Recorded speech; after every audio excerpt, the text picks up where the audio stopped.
আপনি নির্বাচন, যদি এটা নির্বাচন বিষয় যদি বলে দেন এবার কেন থাকছেন না, নানান ধরনের কথা শোনা যাচ্ছে, সত্যটা বলবেন। আর একটা নিউজ দেখলাম যে আপনার বিয়েতে সবার মন খারাপ, এটা আমি কি জানি না। সেটা হচ্ছে যে সোনারচর করতে যে মৌসুমীর সাথে আপনার অনেক ঘটনা ঘটেছে, আমরা নিউজ দেখেছি।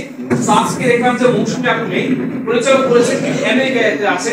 তো আপনি থাকার কারণে উনি না আসার ক্ষেত্রে কোনো ভূমিকা আছে কিনা, কিনা মৌসুমীর সাথে আপনার বর্তমান সম্পর্কটা এটাও ক্লিয়ার করুন। একটা করে দিচ্ছি। প্রথম নির্বাচনটা নিয়ে আমি ক্লিয়ার করেছি, 3 দিন নির্বাচন করলাম, নির্বাচিত হয়েছি।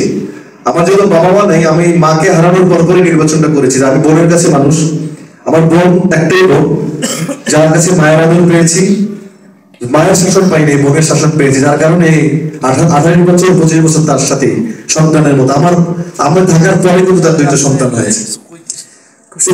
ক্যান্সারে আক্রান্ত। আমি তার ট্রিটমেন্ট মুম্বাইতে করিয়েছি, রেডিওথেরাপি দিয়েছি, তার কেমোথেরাপি পর্যন্ত দিয়েছি। খারাপ লেগেছে। আমার একটা বোনই আমাকে মায়ের মতো বড় করেছে।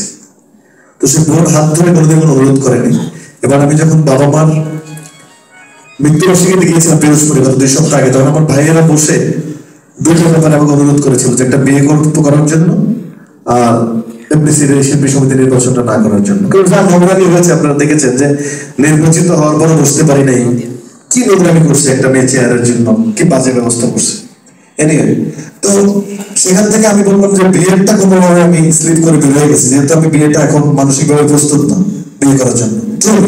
হয়তো আপনি বলবেন যে যার ভাই বয়স তো, আমার ছেলের আমার বন্ধু তো আমার ছেলে আমার সমান হয়ে গেছে, এটা ডিফারেন্ট থিং। এটা মানসিক যে একটা প্রস্তুতি, এটা মানুষকে নিয়ে সংসার করা, সেটা মানসিকভাবে তৈরি হবে। আমি সন্ধ্যাতে সেটা হতে চাই না দ্বিতীয় বিয়ে করলে জায়েদ খান, তৃতীয় বিয়ে করলে জায়েদ খান। এটা আমার বাবা মা আমার ফ্যামিলিতে নাই, এটা শিখায়নি।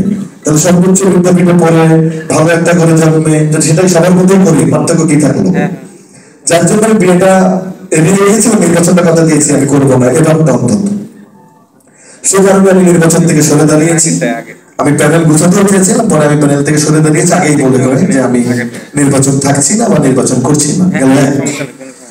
দ্বিতীয় হচ্ছে যে নিউজটা আপনারা দেখছেন যে জায়েদ খানের হানিমুন, এটা একটা কাজটা আমি রামাদা হোটেলের একটা 5 স্টারের হোটেল প্রথম বাংলাদেশে হয়েছে কক্সবাজারে। রামাদা হোটেলের বিজ্ঞাপন করেছি আমি।